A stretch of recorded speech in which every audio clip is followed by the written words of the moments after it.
It's Krull for the Atari 2600. You never hear about Krull anymore, and I'm talking about the movie, the 1983 science fiction fantasy film upon which this game is based.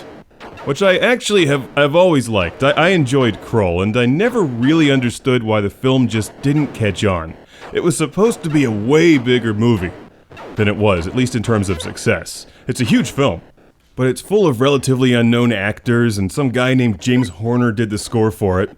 Even Liam Neeson's in it before he was famous. Krull is kind of like, it's kind of weird in the same way that Excalibur is weird.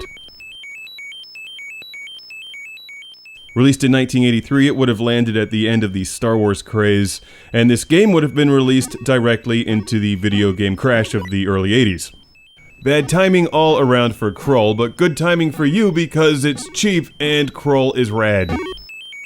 And it's actually not too bad. Let's take a look at Krull, which reminds me a bit of Gorf, because there's like 4 games rolled into one.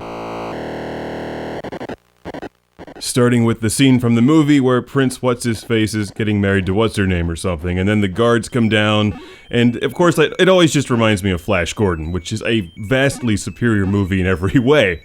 Maybe that's why Krull failed. Krull takes itself seriously, where Flash Gordon sure as hell does not. Anyway, then you move on to the spiderweb part of the game, which is super irritating. You jump over the webs and reach that door at the top, which then shows you the location of the Black Fortress off to the side of the screen, and you have to go over to that exact spot, and then you ride your horses over to the Disco Yar's Revenge Castle,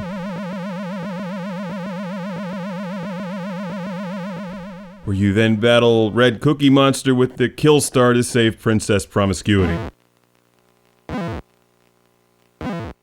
I don't actually remember any of their names, so I'm just making them up. Damn it, Cookie Monster stole the Kill Star again. This part of the game is tricky, and as far as I know, the Kill Star from Far Cry 3 Blood Dragon has to be based on the glaive from Krull.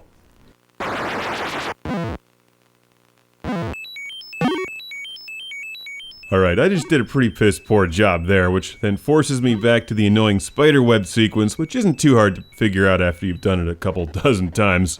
Just make sure you remember to look for the location of the Black Castle. Fortress. The Black Fortress. Make sure to hammer the button to pick up glaives laying on the ground and any extra lives. Then battle the monster once again, making sure to catch your glaive before it does.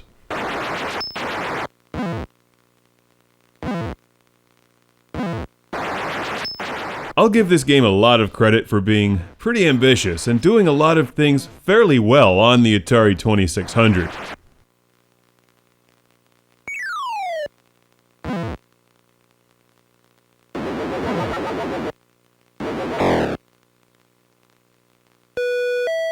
I like the sound effect that the Princess Frisbee makes. That's pretty cool. And Krull is a cool game. This must have been a nightmare to program on the Atari 2600 because there's a lot going on. There's multiple gameplay styles and lots of different characters on screen and environments. And normally when an Atari game got complicated way back in the day, it got bad. And Krull somehow avoids being a complete train wreck. I think the game would have been better if they would have just somehow reworked the stupid spiderweb sequence and replaced it with a clone of Frogger or something. That's the weak point of the game for me, but otherwise, it's totally worth playing because it's such an ambitious and interesting Atari 2600 game. But not as good as Flash Gordon on the Atari 2600. The game is also just a little bit better. Check this one out, you shouldn't have to pay too much, and while you're at it, rent or buy the movie, it's neat. Preferably on Laserdisc, because it's the right thing to do. Krull on the Atari 2600. Rock the Kill Star.